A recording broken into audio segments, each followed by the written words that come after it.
Hello everybody. What you're seeing here is Israeli Independence, a game by Victory Point Games. It's the first in the state of Battle of Siege Battle, whatever the system is called. I forget now. This is embarrassing because I knew it just a second ago.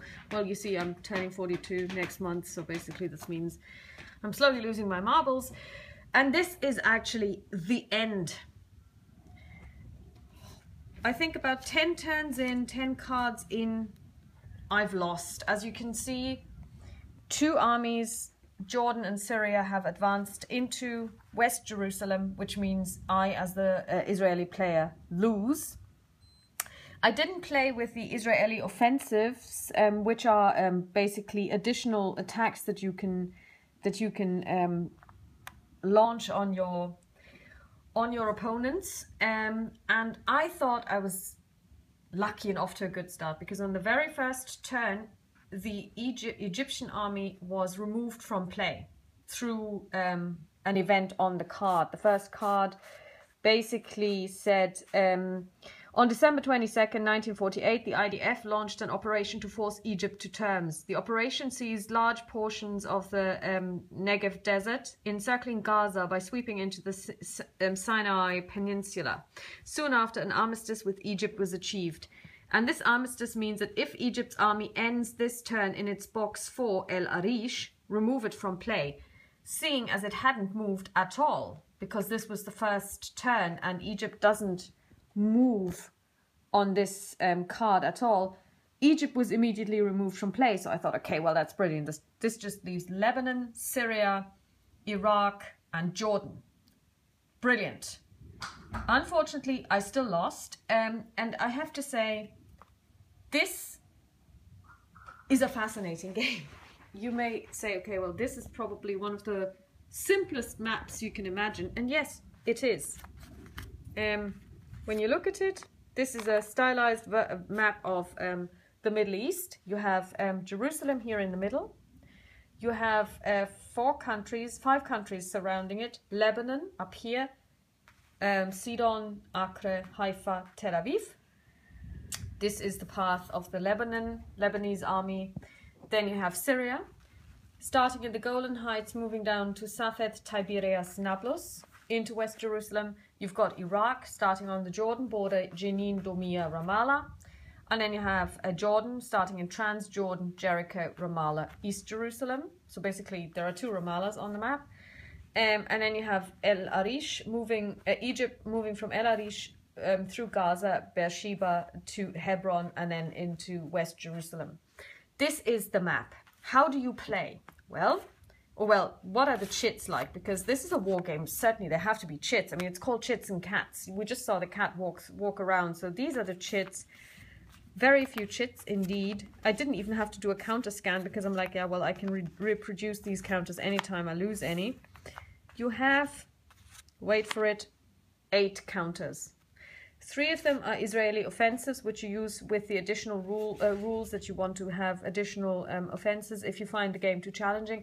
And oh my god, this game is challenging. And then you have the 5 armies represented by little chits with the attack values on them. So 3, 3, 2, 4, 3. Basically, you have to roll over on a d6. You have to roll over these values in order to defeat the army and push it back one point on the track. And you do this by rolling a die, and every so often you get a card that has a DRM. So, how is this game played?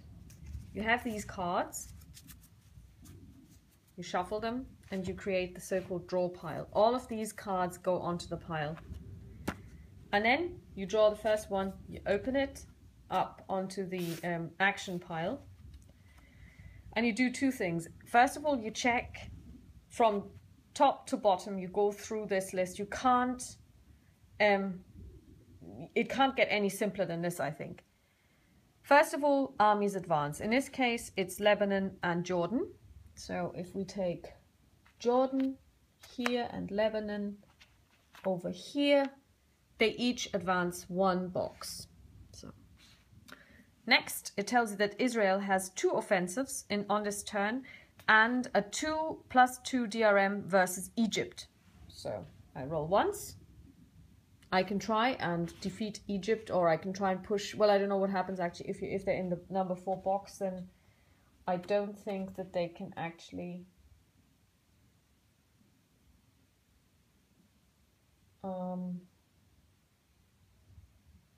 Yeah, I don't think, it doesn't really say what happens if somebody is in number 4.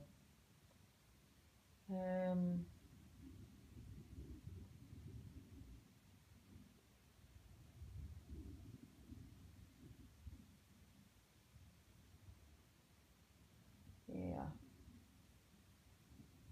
So it's probably not possible to attack somebody that's in box 4 because you can't push them further back. So I will attack Jordan and Lebanon. So I'll start with Lebanon. It's only a 2. I roll a 4. So they go back 1 space. I attack Jordan. I get a 2. Jordan has a value of 4. Nothing happens. They stay in place. Now we have this armistice card. So Egypt is removed from play straight away. I draw the next card. Egypt, Syria and Jordan advance. Now, Egypt is already gone, so only Syria and Jordan advance. So I would now advance them. I would roll my die. I only have 1 offensive this turn. And this is how the game really goes. You want to ensure that none of them reach West Jerusalem, that you push them back until you draw the last card. And once you've resolved the last card and no one has made it into West Jerusalem, you, the Israeli player, have won the game. On my first game, I lost in 10 turns. I didn't use the Israeli offensive chits because I thought, I don't need the special rules. It'll be fine. How difficult can this be? Well, it is difficult. And now you might say, okay, basically it's completely luck based. You pull a card, it tells you which army or armies to advance. You roll a die to fight them off, and well, depending on how lucky you are with your die rolls and your advancements, you win or lose. Not so, because I ended up with 3 armies in each of the number 1 spaces, and I had to make a decision which one to attack first. I made the right decision once because I managed to pull off two offenses against the Jordanian army. So that was really good. But of course it is luck based because you have to roll a 5 or a 6. And then of course it also depends on the next card that you draw, because if it then means it's one of the others that advance, you have lost. So yes, there is a luck element to it, but I guess this is not too different from a state of siege. You can only fight against 1 incoming army. If you're lucky and you fight them back, then maybe, and this is how I narrate the story for myself, on the next day, let's say we take turns as days, Syria gets a break. Their soldiers are refreshed. They decide to make an advance on West Jerusalem, and I cannot defend them. I cannot defeat them. I cannot defend my own homeland. It doesn't work because all my forces are still engaged pushing back Jordan. So I think this is actually a very thematic game, and it is very tense, and it gets this intensity from just putting together, I don't know, a deck of maybe 25 cards, 5 counters plus 3, if you like, wild card tokens and a die. Victory point games. I love this game. I think this is great. It's a great little game.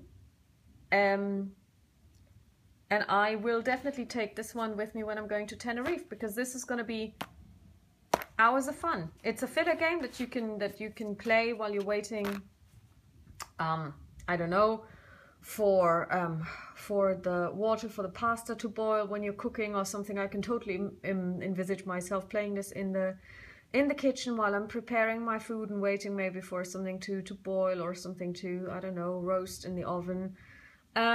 Yeah, or between two laps in the pool or something. Yeah, this is great. I really like this game. Again, I'm very happy that I found it, and that's all from me for now, and keep on gaming.